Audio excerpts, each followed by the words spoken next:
새해가 시작되었습니다.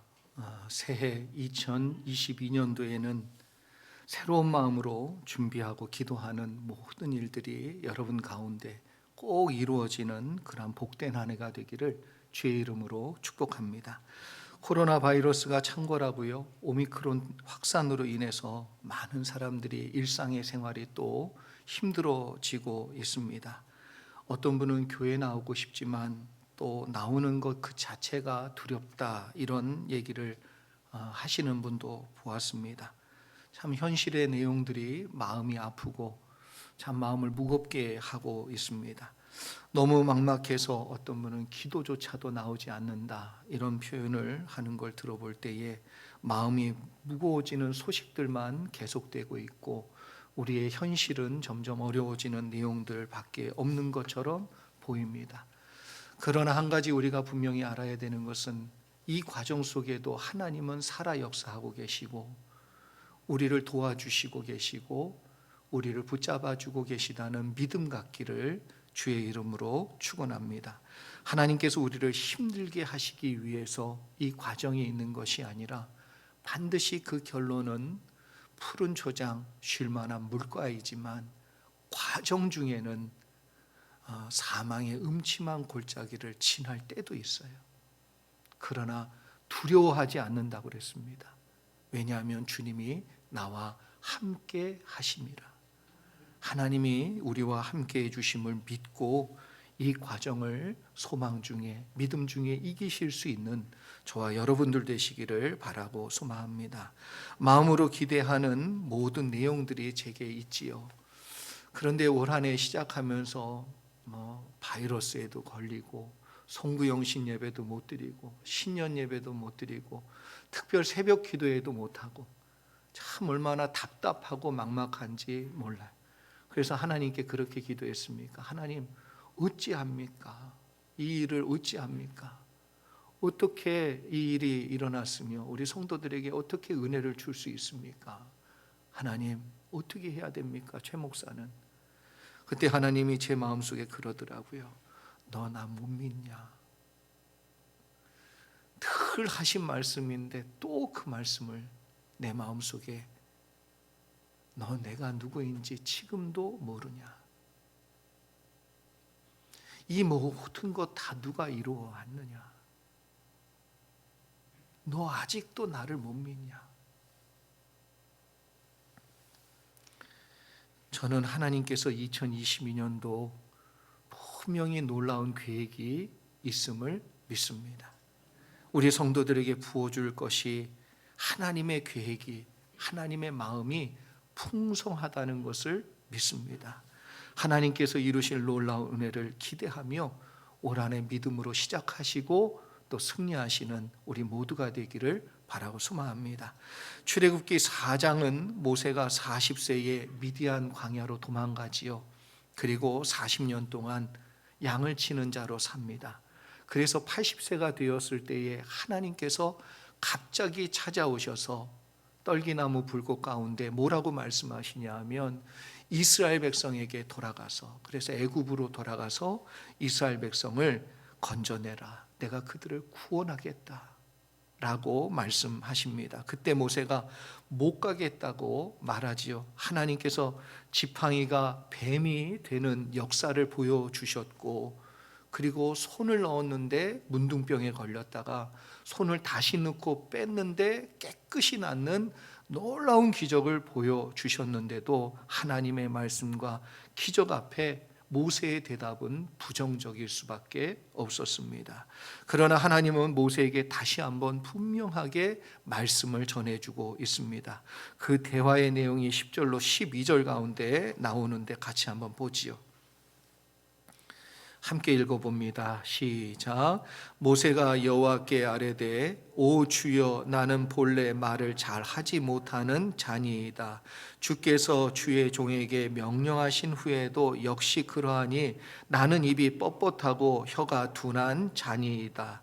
여호와께서 그에게 이르시되 누가 사람의 입을 지었느냐 누가 말 못하는 자나 못 듣는 자나 눈 밝은 자나 맹인이 되게 하였느냐 나 여호와가 아니냐 이제 가라 내가 내 입과 함께 있어서 할 말을 가르치리라. 아멘. 여러분 10절을 보면은 하나님의 명령을 모세는 직접적으로 거절하진 않아요. 나 못 갑니다 이렇게 하지는 않지만 간접적으로 돌려서 거절을 합니다. 어떻게 거절하냐면 나는 그럴 자격이 없고 그런 능력이 없습니다. 뭐라고 표현하지요? 내 입은 둔합니다. 내 입술은 뻣뻣합니다.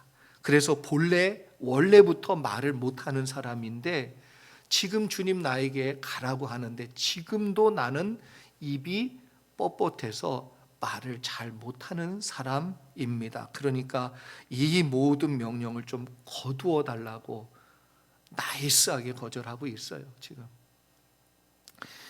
그런데 이 모습을 보면서 여러분 모세의 마음도 이해가 갑니다. 왜 그러냐 하면 하나님께서 한 번도 40년 동안 광야에 있을 때 찾아오신 적이 없어요. 한두 번 와가지고 이제 앞으로 몇 년 뒤에는 내가 너를 회복할 거다. 그러니까 좀만 참아라. 한두 번 와서 이제 계획은 이렇다. 그런데 때가 될 때까지 믿음으로 좀 견뎌라. 이렇게 얘기해 주시고 오셨으면 모세도 받아들이기 얼마나 편하냔 말이에요. 그런데 40년 동안 한 번도 안 오시다가 어느 날 불쑥 와가지고 이제 가자. 내가 너한테 명령하니까 애굽으로 가라. 그러니까 모세도 답답하고 마음도 안 열리고 솔직히 얘기하면 한 번도 안 오신 하나님께 섭섭하지요. 그 섭섭한데 명령만 있어요. 명령만. 위로는 없고 명령만 있어요. 그러니 얼마나 섭섭하겠냐 말이에요. 또 다른 이유 중에 하나는 과거에 이스라엘 백성에게 외면당했습니다. 배신당했지요. 자기의 인생을 걸고 자기의 주의를 걸고 이스라엘 백성을 살려보겠다고 도와주겠다고 그가 살인까지 저질렀는데 도리어 뭐라고 그러니 그걸 밝혀요. 그걸 드러내고 있어요. 심지어 뭐라고 그러냐면 누가 너를 지도자로 재판장으로 세웠냐? 우리도 죽일 셈이냐? 기가 차지요. 이게 말이 되느냐? 얼마나 황당해요. 그게 모세의 마음에 큰 상처로 40년 전에 받은 내용입니다. 의학적인 용어로 트라우마는 헬라어의 상처라는 단어에서 나왔는데 이 상처가 원래는 외상, 겉으로 드러나 있는 상처예요. 근데 이것이 심리학자들의 연구에 의해서 심리학 용어로 쓰이면서 내면적 상처의 단어로 바뀌었습니다. 그래서 오늘날에는 영구적인 정신장애 현상으로 어떤 강한 충격, 내적인 충격을 받고 그것이 정신에 남아 비슷한 상황이 되면 상처로, 내면의 상처로 인해 다시 발작하게 되거나 괴롭히게 하는 것들을 말한다. 이게 트라우마라는 거예요. 트라우마의 현상으로 나타나는 모습 중에 하나가 뭐냐 하면 회피입니다. 어떤 똑같은 그 상황을 통해서 두려운 마음이 드는 그 상황을 못 견뎌요. 그래서 피합니다. 피해. 한번 아픔을 크게 겪잖아요. 그러면 새로운 시작하기가 두려워요. 이게 사람 마음이에요. 큰 어떤 상실이 경험되어지면 또 두려워요. 저희가 미스캐리지를 한 번 했는데 유산을 했죠. 그러고 나서 노력을 했는데 아이가 안 생겼어요. 근데 하나님께서 은혜 가운데 6년 터울이에요. 우리 큰아이하고. 둘째 아이가 생겼는데 검사를 해보니까 머리에 혹이 있고 다운 증후군 현상이 있고 이래요. 두렵더라고요. 나아야 되나? 사람은 한 번 어떤 상처를 받고 어떤 힘든 일을 겪으면 똑같은 자리, 아니 비슷한 어떤 현상을 맞이할 때 두렵습니다. 그래서 회피하는 거예요. 이게 좀 심하면 어떤 사람은 도망갑니다. 도망가요. 그리고 그런 소극적인 현상도 있지만 적극적인 현상도 있는데, 어떤 현상이냐면 도망가고 회피하는 게 아니라 도리어 공격적인 성향으로 바뀌는 태도도 있답니다. 상처를 많이 받은 사람이 또 다른 똑같은 상처를 안 받기 위해서 자기를 보호하기 위해 남이 나를 쉽게 보거나 깔보거나 쉽게 말하지 못하게 만들기 위해서 무섭지요. 무게감이시 까다롭게 날카롭게 바뀌는 거예요.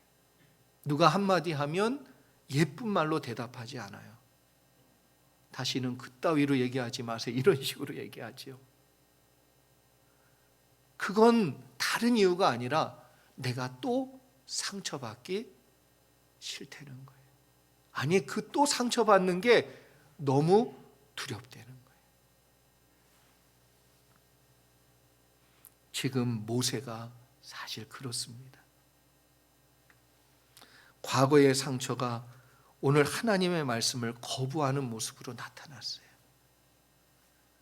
내가 상처받은 애굽으로 다시 돌아가라고, 내가 상처가 많은 이스라엘 백성 앞에 다시 지도자로 서라고. 너무 힘든 거예요. 두려움이 그 마음속을 힘들게 만들고 있는 것이지요. 그런데 하나님의 말씀을 거절하게 만들고 하나님의 뜻에 순종하지 못하게 만드는 거예요. 나쁘다고 얘기하기가 참 그래요. 거짓도 아닙니다. 그런데 말씀을 저버리고 도망하게 하고 핑계대어서 거부하게 만들고 있어요. 트라우마가 문제가 된다는 건 아니고요. 사람은 두렵기 때문에 피하게 되고 외면하게 됩니다. 두렵기 때문에 또 상처받기 싫어서 공격적인 태도로 거절하고 거부하고 말합니다. 살아가는 순간 트라우마 때문에 생긴 두려움은 우리로 하여금 새로운 시작을 막는 그런 묶임이 된다는 거예요. 묶임. 새로운 시작을 경험할 수 없게 만들어 버리는 올무가 됩니다. 트라우마에 갇혀서 살았다면 모세는요, 이 40년 세 번째 새로운 인생을 경험할 수 없었을 거예요. 이걸 이겨야 됩니다. 이걸 극복해야 하나님의 새로운 역사가 우리 가운데도 있는 것이지요. 자신의 내면 가운데 있는 두려움이라는 상처를 극복하지 못하잖아요. 그것을 뛰어넘지 못하고 여전히 그 자리에 묶여 있으면 자신의 행동에 묶이고 감정에 묶이고 생각에 묶이고, 그래서 거기서 벗어나지 못하면 하나님이 주시는 새로운 시작을 절대로 경험할 수가 없는 것입니다. 하나님은 새로운 것을 준비하셨는데 그걸 내가 못 누리는 것이지 하나님이 안 주신 게 아니에요. 여러분 오해하지 마시기 바랍니다. 하나님은 늘 지금도 새로운 것을 우리에게 주시는 분이심을 믿으시기를 주의 이름으로 축원합니다. 그래서 아침마다 새롭고 늘 새로우신 주님의 성실한 은혜가 오늘 우리에게 있어요. 말씀으로 주고 계세요. 그런데 내가 그 트라우마 때문에 묶여서, 그 두려움에 묶여서 못하고 있는 거예요. 못 누리고 있는 거죠. 또한 가장 큰 손실은 뭐냐 하면 하나님의 말씀이 내 안에 이루어지지 않는다는 거예요. 하나님의 말씀은 여러분 생명입니다. 약을 먹어야 사람이 사는 것처럼 하나님의 말씀을 먹어야만 고침받는 것이고요, 회복되는 것이고요, 낫는 것이고요, 일어날 수 있는 줄 믿습니다. 그런데 그 트라우마 때문에, 그 두려움 때문에 그 말씀을 안 받아들이는 거예요. 참 이게 안타까운 거예요.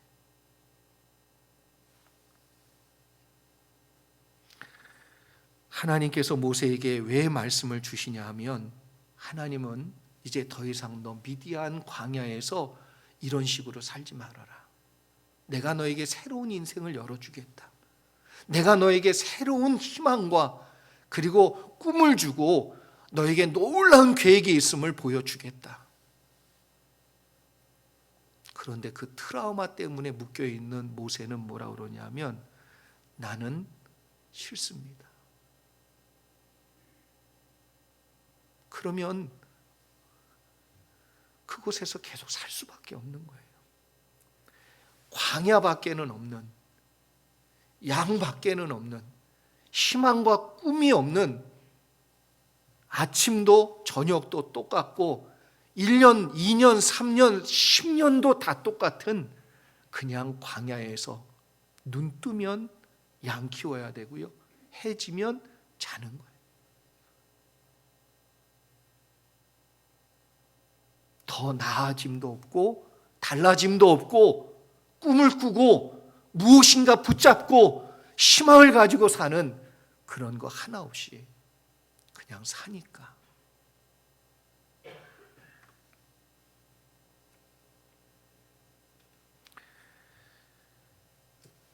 지금 모세는 트라우마에 묶여서 새로운 인생의 시작을 망치고 있습니다. 하나님은 놀라운 계획을 가지고 그를 통해 구원의 역사를 이루기를 원하시는데 그걸 거부하고 있는 것이지요. 그렇다면 이것을 벗어날 수 있는 길은 무엇인가? 여러분, 우리도 이 말씀 붙들고 저와 여러분을 두렵게 해서 묶여있는 이것에서 풀어나는, 해방되는, 자유케 되는 축복이 있기를 축원합니다. 말씀이 11절과 12절에 있어요. 우리 같이 한번 보지요. 같이 한번 읽습니다. 시작. 여호와께서 그에게 이르시되 누가 사람의 입을 지었느냐? 누가 말 못하는 자나 못 듣는 자나 눈 밝은 자나 맹인이 되게 하였느냐? 나 여호와가 아니냐? 이제 가라. 내가 내 입과 함께 있어서 할 말을 가르치리라. 아멘. 하나님께서 모세에게 분명히 말씀합니다. 뭐라 그러냐면, 누가 입을 지었냐? 하나님, 나는 말 못합니다. 이렇게 얘기하는데 하나님은, 그래, 그 입 누가 지었냐? 말 못하는 사람 입도, 말 잘하는 사람 입도 누가 지었냐? 나 여호와가 지었다. 한마디로 얘기하면 입을 만드신 분이 하시겠다는 거예요. 모든 사람이 말 잘하고 말 듣고 그리고 보고 이거 다 자기의 능력처럼 여겨지는데, 여러분 그렇지가 않아요. 아파 보니까, 내가 입이 있어도 아프니까 입속에 아무것도 못 들어가더라고요. 음식이 있어도 못 먹는 거예요. 못 먹는 거예요. 사람이 아프니까 할 말이 없어요. 입이 있어도 할 말이 없어요. 말하고 싶지도 않아요. 내 능력이라고요? 아니요. 하나님께서 건강 주셔서 누리는 거예요. 하나님께서 도와주셔서 쓸 수 있는 거예요.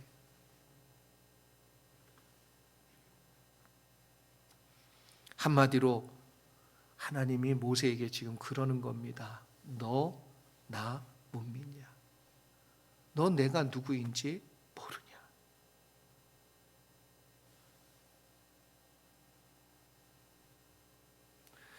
여러분, 하나님을 진짜 믿으십니까? 아니, 진짜 믿냔 말이에요. 가장 두렵고 힘든 순간에도, 걱정과 근심이 몰려오는 그 순간에도, 그래, 하나님이 하시면 할 수 있어 라고 진짜 믿냔 말이에요. 앞이 하나도 안 보이고 깜깜한데, 그래, 하나님이 붙잡고 계셔라고 믿냔 말이에요.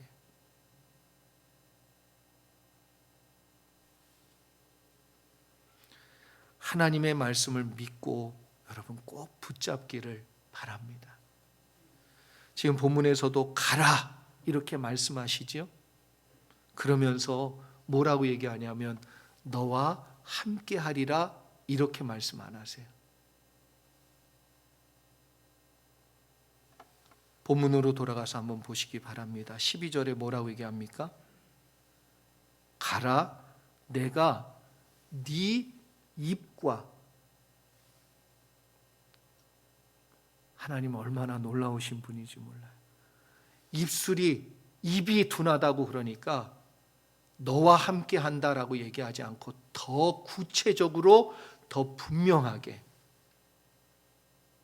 네 입과 함께하고 네가 말할 내용이 무엇인지까지도 내가 다 가르쳐 줄 테니까 순종하고 가라.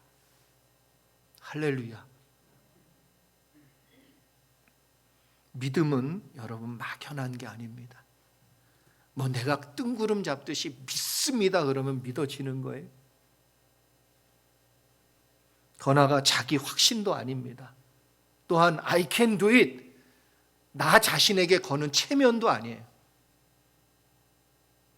믿음은 약속하신 하나님의 말씀을 마음으로 확신하고 붙잡는 거예요. 하나님이 주신 말씀을 마음의 확신을 가지고 붙잡는 게 믿음이에요. 이스라엘 백성이 가나안 정복을 할 수 있었던 것은 하나님의 말씀을 믿고 발을 강가에 디뎠을 때 요단강이 갈라졌어요. 하나님이 말씀해 주신 대로 이게 무슨 방법이에요? 전쟁의 방법도 아니고 전술도 아니고 어떻게 여리고성을 7바퀴 반을 도르라, 이게 말이 되는 전술이냔 말이에요. 그런데 그 말을 진짜 믿고 그들이 돌았을 때에 여리고성이 무너진 줄 믿습니다. 여러분, 우리가 할 수 있는 방법이 다른 게 아니에요. 하나님 말씀을 진짜 믿고 그 말씀대로 행하시길 바랍니다. 계속해서 13절 14절 말씀 같이 한번 보지요. 뭐라고 말씀하는지 같이 읽습니다. 시작. 모세가 이르되 오 주여 보낼 만한 자를 보내소서. 여호와께서 모세를 향하여 노하여 이르시되 레위 사람 내 형 아론이 있지 아니하냐. 그가 말 잘하는 것을 내가 아노라. 그가 너를 만나러 나오나니 그가 너를 볼 때에 그의 마음에 기쁨이 있을 것이라. 아멘. 그럼 마음의 상처를 극복하고 육신의 소욕과 습관을 버리고 트라우마, 우리를 두렵게 하는 내면 가운데 자리 잡은 이 상처, 그 내용을 극복하는 일은 우리가 좀 알아야 되는 게 뭐냐 하면 쉽게 사라지지 않는다는 거예요. 하나님은 능력이 없으시지 않은데 그걸 받아들이는 내가 믿질 못하니까 하나님은 또 어게인 해서 말씀해 주시는 거지, 하나님의 말씀에 능력이 없는 게 아니에요. 하나님 말씀에 능력이 지금도 있는 줄 믿습니다. 내가 믿질 않아서 그렇지. 그러니까 또 어게인. 왜 그렇지요? 그 트라우마에서, 그 불신에서, 그 믿지 못하는 나 자신의 내면에서 나오기가 쉽지가 않은 거예요. 그래서 상처가 낫는 것처럼 시간이 여러분 필요합니다. 불신에서 믿음의 단계로 움직여갈 시간이 필요해요. 그리고 지속해서 우리가 해야 될 것은 포기하지 않는 겁니다. 하나님이 이루실 때까지 하나님은 포기하지 않으시는 줄 믿습니다. 그렇다면 하나님이 포기하지 않으면, 누구만 포기하지 않으면 낫게 되지요? 나만 포기하지 않으면 돼. 나만 포기하지 않고 그 말씀을 또 붙잡고, 그렇지요, 또 무너질 수 있어요. 또 두려울 수 있어요. 그러나 또 붙잡고, 할렐루야, 하나님이 그 말씀대로 이루실 때까지 다시 하시면 돼요. 다시 붙잡으면 됩니다. 모세가 또 이야기하지요. 보낼 만한 자를 보내소서. 이 정도 되면 뭐예요? 하나님께 반항하는 거지요. 하나님을 못 믿는 것입니다. 그런데 하나님께서 무엇이 그렇게 아쉽다고 모세를 붙드는지 모르겠어요.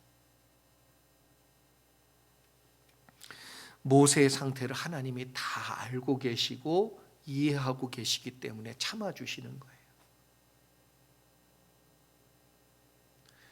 여기 나오는 모세의 형 아론이 말 잘한다는 걸 아셨어요? 몰랐어요?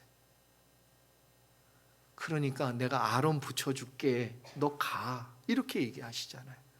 아론을 아시는 하나님은 모세의 중심과 두려움과 상처와 그의 마음속에 힘들어하는 것까지도 다 알고 계시는 하나님이신 줄 믿습니다. 그 하나님이 우리를 아세요.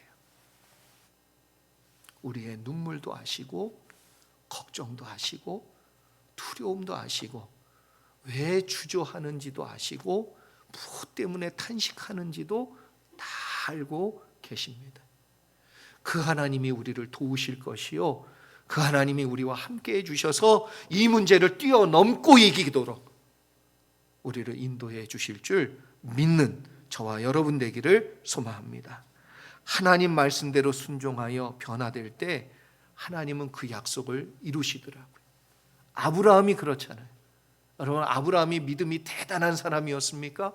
처음부터 믿음이 좋은 사람이었어요? 아니에요. 아브라함도 계속해서 불신했고 그 마음에 두려움이 올 때는 피했고 외면했고 도망갔고 그랬어요.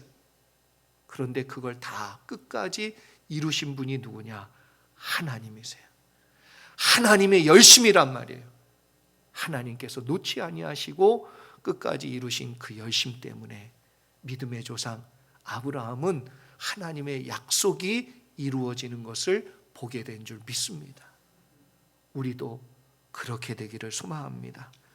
자꾸만 피하려고 핑계를 대고 있는 모세에게 하나님이 급기야 크게 노하십니다. 그리고 뭐라고 말씀하냐 하면 내 형 아론이 있지 아니하냐. 우리가 잘 아는 말씀이지요. 하나님이 우리에게 감당할 믿음을 주실 겁니다. 믿습니까? 근데 감당치 못할 땐 감당할 수 있는 피할 길을 내어 주실 걸 믿는 여러분 되기를 축복합니다. 하나님 그런 분이세요. 감당하게 해 주실 거예요. 그래서 직접 내가 믿음으로 감당할 수도 있고 아니요, 다른 방법으로 감당할 수 있도록 피해갈 수 있도록 또한 도와주시고 역사해 주실 하나님이신 것을 믿으시기 바랍니다. 우리에게 약점이 있다면 무엇이 약점이냐 하면 내 방법이 안 통하고 내 생각이 안 통하고 내가 계획한 대로 안 되면 안 되는 것으로 알고 있다는 게 문제예요. 그럼 우회 도로가 왜 없어요? 어떤 사람은 돈이 있어야 문제가 해결된다고 자꾸 이 돈 그러는데 아니요, 사람으로 인하여 해결될 수도 있는 줄 믿습니다. 그런데 우리 생각엔 돈이 없으니까 안 된다는 거예요. 하나님이 그 문제를 해결할 사람을 붙여주시면 되는데 그러니까 자꾸 내 방법과 내가 생각하는 것과 내 계산과 이런 거가 막히면 안 되는구나. 내 입이 둔하니까 안 된대요. 근데 하나님은 그래, 말 잘하는 아론을 내가 붙여줄게. 입을 만든 내가 그 입과 함께 해주고 그리고 그 입에 할 말을 다 가르쳐 주겠다.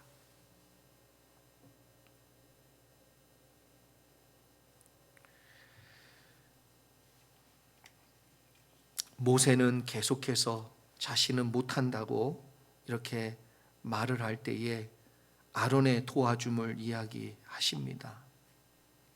근데 참 중요한 건 하나님이 이 아론을 통해서 모세와 함께 기적을 이루어내세요. 아론을 통해서 하나님이 역사하십니다. 왜 그렇지요? 아론이 모세가 말할 때에 누가 말한 것처럼 들었다고요? 하나님이 말씀하신 것처럼 들었다. 모세는 동생입니다. 동생이 한 말이 아니고 하나님이 모세를 통해서 해주신 하나님의 음성처럼 아론이 받았기 때문에 순종할 수 있었고 하나님의 기적의 역사가 나타난 줄 믿습니다. 사도 바울은 데살로니가 교회 성도들을 칭찬하면서 매우 중요한 말씀을 전하고 있습니다. 데살로니가전서 2장 13절 말씀인데 제가 한번 읽어드리지요. 이러므로 우리가 하나님께 끊임없이 감사함은, 왜 감사하지요? 데살로니가 교회 가운데 하나님의 놀라운 기적의 역사들이 일어났고 하나님의 생생히 살아계시는 일들이 나타났기 때문에 끊임없이 감사한다는 거예요. 그 이유를 이렇게 얘기합니다. 너희가 우리에게 들은 바 하나님의 말씀을 받을 때에 사람의 말로 받지 아니하고 하나님의 말씀으로 받음이니 진실로 그러하도다. 이 말씀이 또한 너희 믿는 자 가운데서 역사하느니라. 데살로니가 교회 가운데 전해진 말씀은 특별한 말씀이 아니에요. 다른 교회에도 전했던 말씀이고 다른 지역에서도 전했던 말씀이에요. 그런데 데살로니가 교회를 바라볼 때 사도 바울이 끊임없이 감사할 수밖에 없는 내용이 일어난 일은 왜 그러냐 하면 사도 바울이 전한 말을 사람의 말로 듣지 아니하고 하나님의 말씀으로 들었기에, 그들이 진짜 믿었기에, 그 말씀을 진짜 믿고 그렇게 행했기에 하나님의 역사는 일어난 거예요. 그래서 확신합니다. 사도 바울이 분명히 마음의 확신을 가지고 뭐라고 얘기하냐면 또한 너희 믿는 자 가운데 역사하리라. 저는 2022년도에 우리 교회 가운데, 우리 성도들 가운데 하나님 놀라운 역사를 이루어 주실 줄 믿습니다. 그래서 말씀을 여러분에게 주시고 전달해 주시고 들려주실 거라고 믿습니다. 그런데 그 놀라운 역사가 내 눈에 보이려면, 그래서 하나님의 말씀을 얼마나 많이 묵상하고 읽고 보느냐의 문제가 아니에요. 그 말씀을 진짜 하나님 말씀처럼 듣느냐예요. 최 목사가 전하든 민 목사님이 전하든 전도사님이 전하든 그 말씀을 여러분들이 사람의 말로 듣지 아니하고 하나님의 말씀으로 들으면 기적의 역사가 일어날 줄 믿습니다. 우리가 어제 살펴본 대로 누가복음 4장 24절 말씀에도 예수님께서 기적이 일어나지 않는 고향 사람들을 향해 이야기하며 엘리야 시대 때의 이야기를 해주잖아요. 뭐라고 얘기합니까? 엘리야 시대에 흉년이 들어 수많은 과부들이 고생하고 힘들어하고 있는데 왜 그 이스라엘 땅에 있는 과부 중에 한 사람도 기적이 없는데 사르밧 시돈 땅에 있는 이방 땅에 있는 이방 여인에겐 왜 하나님의 기적의 역사가 나타났으며 이스라엘 땅에 수많은 나병 환자들이 있는데 그들은 한 번도 고침받지 못하는 그 일이 왜 나아만, 아람의 사람, 이방 사람인 나아만은 왜 나병이 낫느냐? 그 이유가 뭐냐는 거예요. 엘리야가 전한 말씀을 하나님의 말씀으로 듣지 않았기 때문에 그렇다는 거예요. 다른 이유가 아니에요. 이방 사람일지라도 하나님이 전한 말씀을 하나님 말씀으로 들으면, 그리고 그걸 진짜 그렇게 믿고 가라, 그러면 가면 하나님 말씀대로 행하는 그 순간 하나님은 그 말씀의 놀라운 역사를 이루어 보여주실 줄 믿습니다. 여러분, 하나님의 말씀을 진짜 믿으시기 바랍니다. 그리고 하나님의 말씀을 하나님의 음성으로 들을 줄 아는 여러분 모두 되시기를 바라고 소망합니다. 그래서 17절에 보면 하나님께서 모세에게 뭐라고 얘기하냐면 이 지팡이를 손에 잡고, 이 지팡이 어떤 지팡이입니까? 하나님 말씀대로 이루어진 지팡이. 던져라 그러니까 던졌어요. 뭐가 됐지요? 뱀이 됐어요. 잡아라 그러니까 다시 지팡이가 됐어요. 누구의 말씀대로? 하나님 말씀대로 하니까 하나님의 기적들이 확확 일어나고 역사들이 확확 일어났단 말이에요. 그 지팡이를 들고 하나님께서 이제 기적을 이루실 테니까, 그 역사를 이루실 테니까 그 지팡이를 잡고 가라. 여러분, 모세가 하나님 말씀에 붙잡히면 놀라운 기적을 이루는 하나님의 지팡이가 될 것이요, 하나님 말씀에서 노임바 되면 뱀같이 자기 뜻대로 사는 존재로 살 뿐이에요. 오늘날 이것이 우리와 똑같습니다. 여러분은 하나님의 말씀을 하나님의 말씀으로 들어 그 말씀에 사로잡히는 지팡이 되시기를 주의 이름으로 축원합니다. 그래서 그 지팡이를 들 때 홍해가 갈라지고, 그 지팡이를 앞세워 나갈 때 주의 인도하심이 있고 하나님의 역사가 나타나는 기적이 있기를 주의 이름으로 축원합니다. 말씀을 맺지요. 우리는 인생을 살면서 여러 일을 통해 나도 모르는 두려움이 트라우마가 되어서 내 마음을 사로잡아요. 근데 이걸 이기지 못하면 하나님은 나를 새로운 은혜 가운데 새로운 계획과 새로운 인생을 열어주시려고 준비하시고 인도하시는데 왜 못 누리냐 하면 순종의 자리까지 못 가기 때문에 그래요. 그 말씀을 못 받아들이기 때문에 그래요. 왜? 두려워서 피하고 싶어요. 두려워서 떠나고 싶어요. 외면하고 싶어요. 저도 가난이 너무 심해서 목회자로 부르셨는데 그 부름은 너무나도 감사한데 하기가 싫은 거예요. 아니, 하기가 두려운 거예요. 왜? 가난이 얼마나 무서운지를 아니까. 근데요, 하나님이 또 말씀해 주시고 또 말씀해 주시고 포기하지 아니하고 또 말씀해 주시고 그 말씀만 붙들면 돼요. 하나님이 이루어 가시는 역사를 보여주실 줄 믿습니다. 우리 내면 가운데 역사하는 두려움을 이기는 방법은 또 말씀을 붙잡는 거예요. 하나님이 포기하지 않고 계세요. 나만 포기하지 않고 또 붙잡으면 하나님은 그 두려움을 뛰어넘게 하시고 하나님은 새로운 인생을 활짝 열어 우리로 하여금 꼭 누리게 해주실 줄 믿습니다. 하나님께서 감당해 주실 것이요, 감당치 못할 땐 꼭 피할 길, 도와줄 사람, 도와줄 분들을 붙여주셔서 인도해 주시고 감당케 하여 주실 걸 믿으시기 바랍니다. 우리 인생을 책임져 주실 하나님을 여러분 말씀 안에서 꼭 붙잡으세요. 그리고 누가 말하든 성경을 언제 보든 하나님 말씀으로 들을 줄 아는 축복된 사람들 되어서 그 말씀의 능력을, 역사하심을 체험하기를 주의 이름으로 축원합니다. 기도하겠습니다.